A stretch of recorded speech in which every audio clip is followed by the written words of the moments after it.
Bienvenidos al vistazo número 64. Veremos algunos santos del mes. Los demás los pueden conocer semana a semana con los links que les dejo en la descripción de los vistazos de noviembre del año pasado.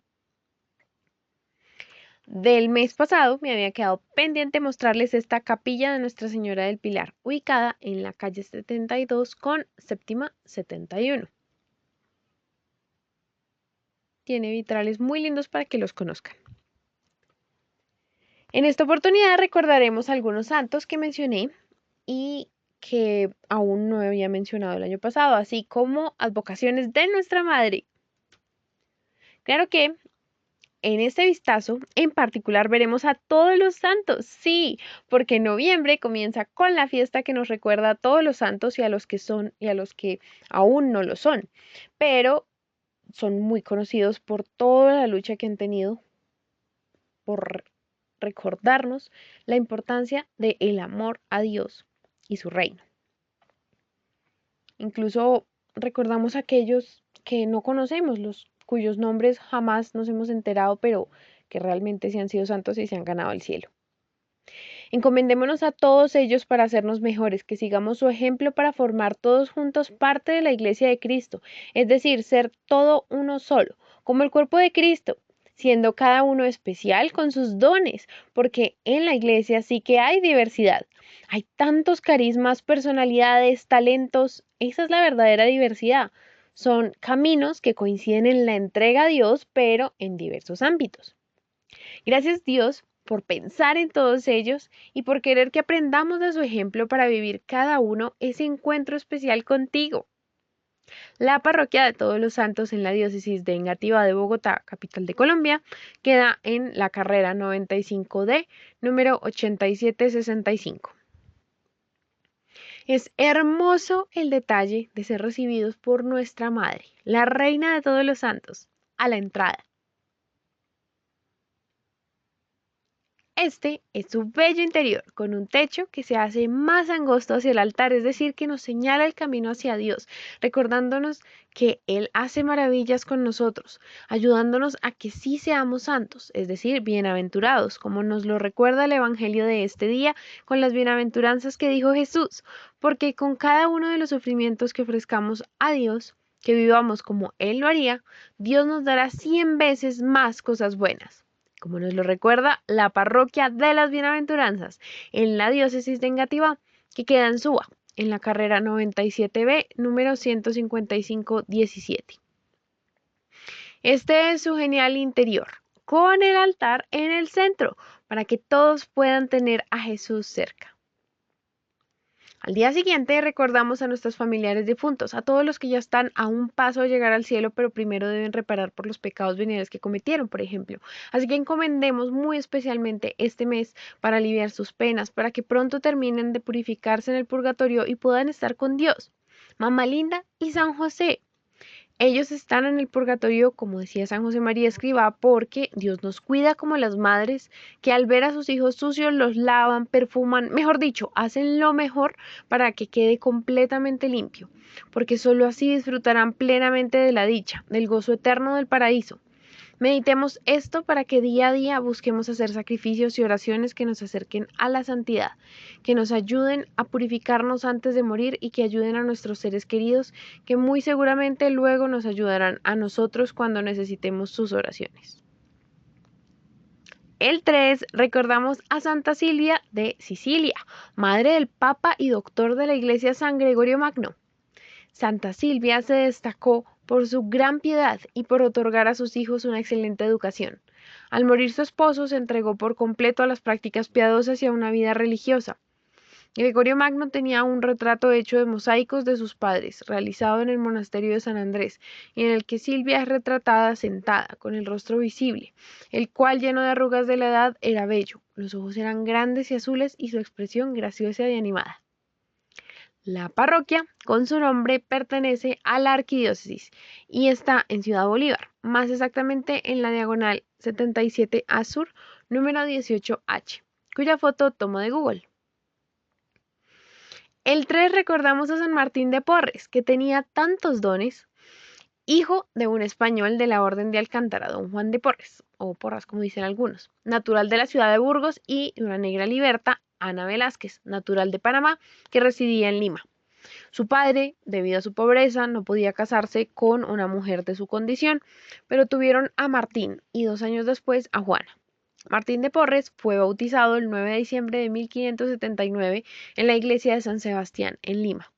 El documento bautismal revela que su padre no lo reconoció, pues por ser caballero laico y soltero de una orden militar, estaba obligado a guardar la continencia de Estado.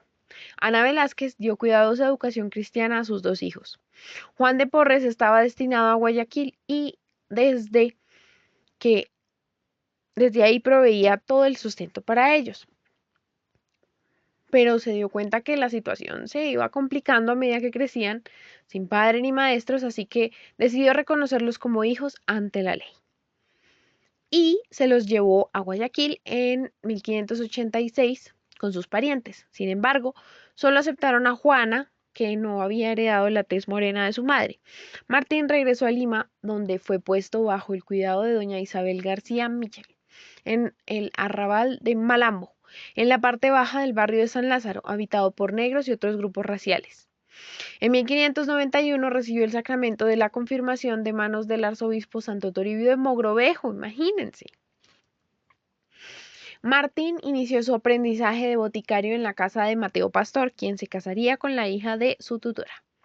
Esta experiencia sería clave para Martín, conocido luego como gran herbolario y curador de enfermos, puesto que los boticarios hacían curaciones menores y administraban remedios para los casos comunes. También fue aprendiz de barbero, oficio que conlleva conocimientos de cirugía menor. La proximidad del convento dominico de Nuestra Señora del Rosario y su claustro conventual ejercieron una atracción sobre él. Sin embargo, entrar allí no cambiaría su situación social y el trato que recibía por ser mulato y bastardo. No podía ser fraile de misa e incluso le prohibieron ser hermano lego. En 1594, por la invitación de Fray Juan de Lorenzana, famoso dominico, teólogo y hombre de virtudes, entró en la Orden de Santo Domingo de Guzmán bajo la categoría de donado, es decir, como terciario, por ser hijo ilegítimo, recibía alojamiento y se ocupaba de trabajos como ser criado. Así vivió por 9 años. Practicó los oficios más humildes, por eso a veces lo pintan barriendo. Fue admitido como hermano de la orden en 1603. Perseveró en su vocación a pesar de la oposición de su padre y en 1606 profesó los votos de pobreza, castidad y obediencia. En el convento, Martín ejerció también como barbero, ropero, sangrador y sacamuelas. Su celda quedaba en el claustro de la enfermería. Su fama se hizo muy notoria y acudía a gente muy necesitada en grandes cantidades, aunque frecuentaba a la gente negra y nunca planteó reivindicaciones sociales ni políticas. Se dedicó únicamente a practicar la caridad. De ahí su hermoso apodo, con el cual está nombrada la iglesia, ubicada en la transversal tercera bis este, número 47B45. Sus contemporáneos señalan su semblante siempre era alegre y risueño. Muchos testimonios afirmaron que cuando oraba con mucha devoción levitaba y no veía ni escuchaba a la gente. Imagínense cómo sería el éxtasis de hablar con nuestro Señor. A veces, el mismo virrey que iba a consultarle, aun siendo Martín de pocos estudios, tenía que aguardar un buen rato en la puerta de su habitación esperando a que terminara su éxtasis. Otra de las facultades atribuidas fue la videncia. Solía presentarse ante los pobres y enfermos, llevándoles determinadas viandas, medicinas y objetos que pudieran estar necesitando. Juana, su hermana, habiendo sustraído a escondidas una suma de dinero a su esposo, se encontró con Martín y él inmediatamente le llamó la atención por lo que había hecho. También se le atribuyó facultades para predecir la vida propia y ajena, incluso el momento de su muerte. Este es el hermoso interior de la parroquia. Él tenía separada en la casa de su hermana, que ya estaba casada, con buena posición social, un lugar donde albergaba gatos, perros, sarnosos, llagados y enfermos. Por eso lo representan con animales. Hasta 1837 fue beatificado por el Papa Gregorio XVI y canonizado por San Juan XXIII. El 4 celebramos la vida de San Carlos Borromeo, cardenal sobrino de Pío IV, arzobispo de Milán, al cual le ayudó mucho en su pontificado. Fue nombrado protector de Portugal, los Países Bajos y cantones católicos de Suiza, así como de varias órdenes religiosas. Desde su posición en la Iglesia, combatió activamente la Reforma y promovió las ideas establecidas por el Concilio de Trento. Carlos Borromeo se había hecho cargo también de su familia, tras la muerte de su padre. Cuando falleció su hermano en 1562, dudó entre casarse para dar descendencia a su estirpe o proseguir la carrera religiosa, pero finalmente fue ordenado en 1563. Su vida se volvió asceta. Realizó los ejercicios espirituales de San Ignacio de Loyola. Se encontraba fuera de la ciudad cuando se enteró de la peste en Milán. Aceleró la vuelta para tomar las medidas oportunas. Los lazaretos rebosaban ya de apestados, a los que faltaban no solo los auxilios materiales, sino también espirituales. El arzobispo comprendió cuál era su deber. Hizo pedir limosna por la ciudad y de su patrimonio vendió los objetos preciosos que le quedaban. Incluso cedió las colgaduras de su palacio para hacer vestidos. Dormía escasamente 2 horas para poder acudir personalmente a todas partes. Visitaba todos los barrios alentando el ánimo de los que desfallecían. Administraba él mismo los últimos sacramentos a los sacerdotes que sucumbían en aquella obra de caridad. Despreció el peligro de contagio y ordenó un triduo de oraciones públicas y procesiones. Pero la peste siguió en aumento durante el otoño y todo el año siguiente de 1577. Hasta el 20 de enero de 1578 no se declaró su extinción. Murió el 2 de noviembre de 1584. Su cuerpo se conserva incorrupto en la cripta de la Catedral de Milán, encerrado en una caja de plata regalo de Felipe IV de España. Fue canonizado por el Papa Paulo V en 1610. La parroquia la vimos el año pasado, pero hago la aclaración que pertenece a la diócesis de Engativá de Bogotá, porque queda en la carrera 77C, número 5730. Este es su lindo interior.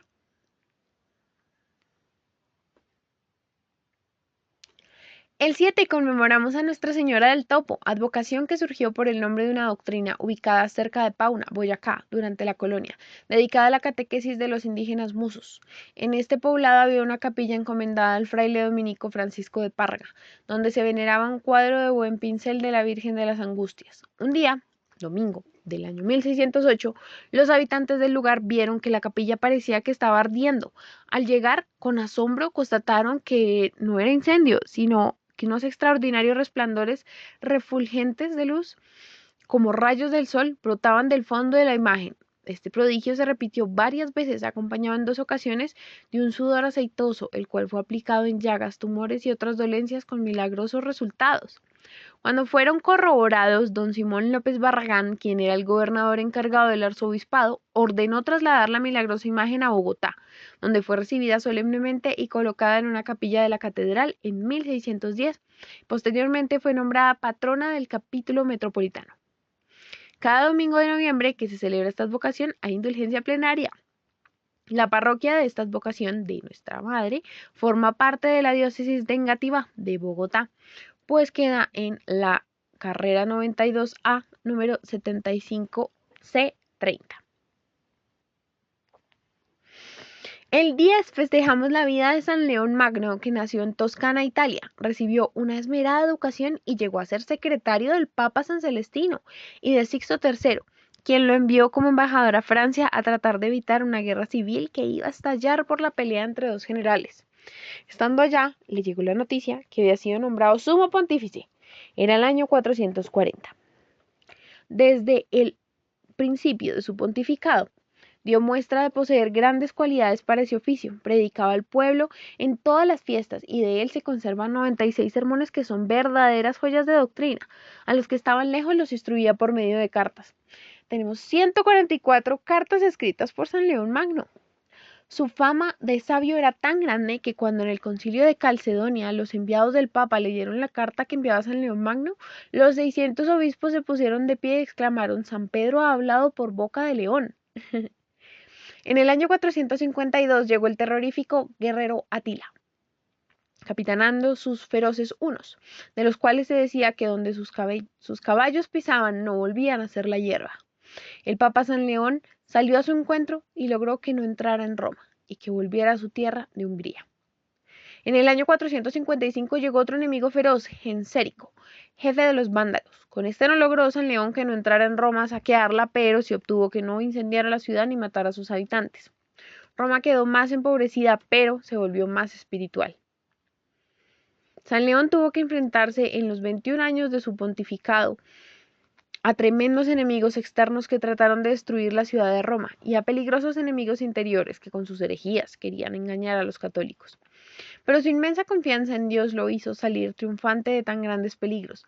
La gente de Roma sentía por él una gran veneración y desde entonces los obispos de todos los países empezaron a considerar que el Papa era el obispo más importante del mundo. La parroquia pertenece a la Arquidiócesis de Bogotá. Está ubicada en las montañas surorientales de la ciudad, exactamente en la calle 31F Sur con primera séptima.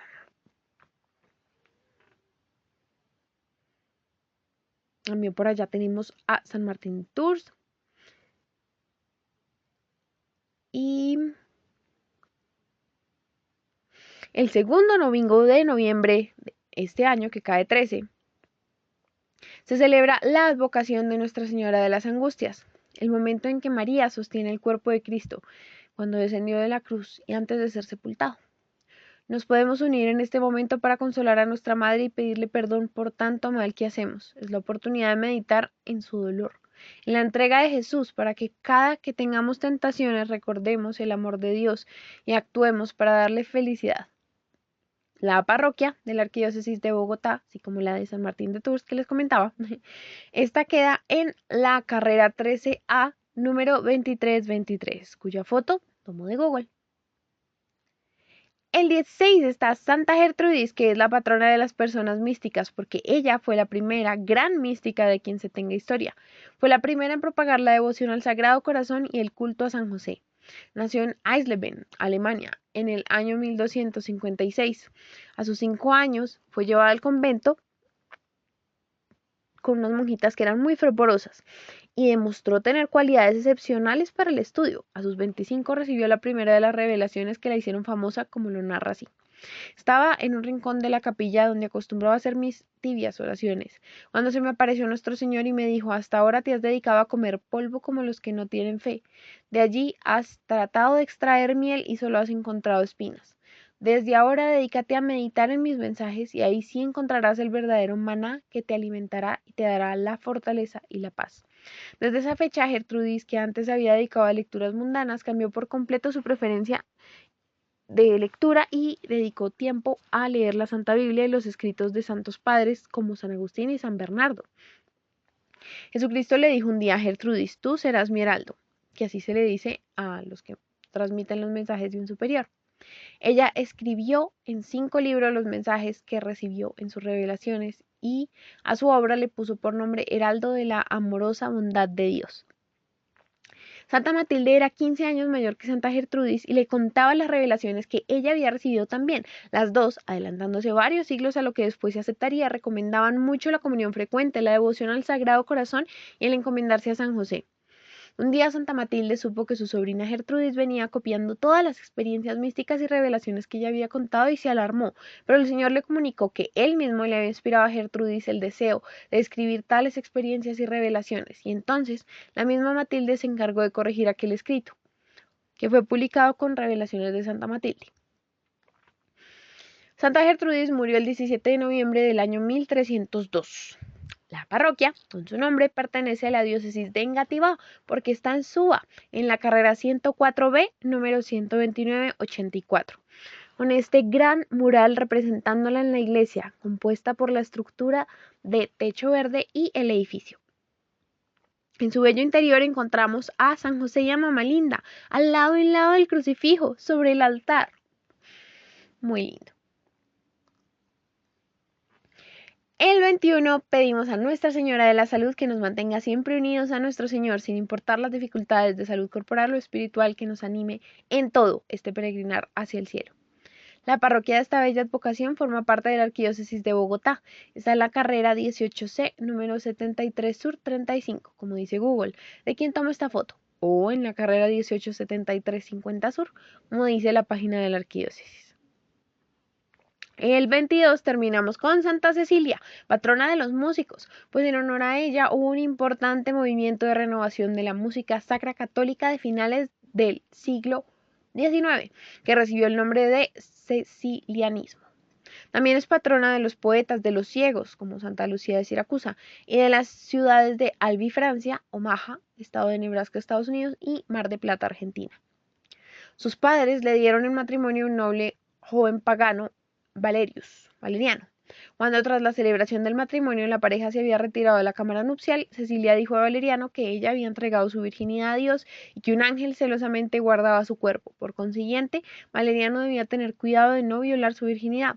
Valeriano pidió ver al ángel, después de lo cual Cecilia lo envió junto a la tercera piedra la piedra miliaria de la Vía Apia, donde debía encontrarse con el Papa Urbano I para ser bautizado y así ver al ángel. Así lo hizo, y entonces se les apareció un ángel a los dos y los coronó como esposos con rosas y azucenas.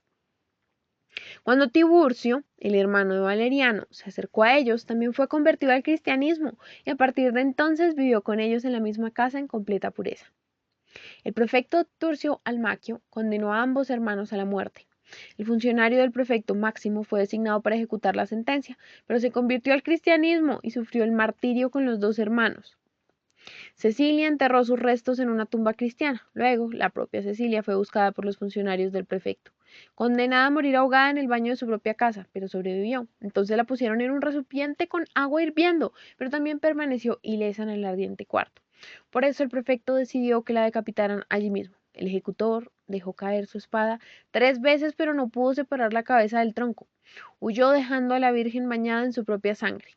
Cecilia vivió 3 días más, dio limosnas a los pobres y dispuso que después de su muerte su casa debía dedicarse como templo. El obispo Urbano la enterró en la catacumba de Calixto, donde se sepultaban los obispos y confesores.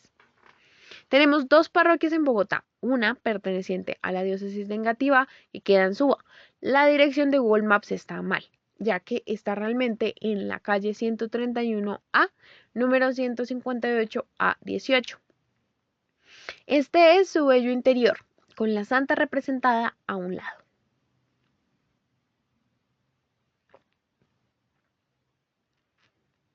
La otra parroquia pertenece a la Arquidiócesis de Bogotá, al sur de la ciudad, en la calle 53A Sur, cuya foto tomo de Google.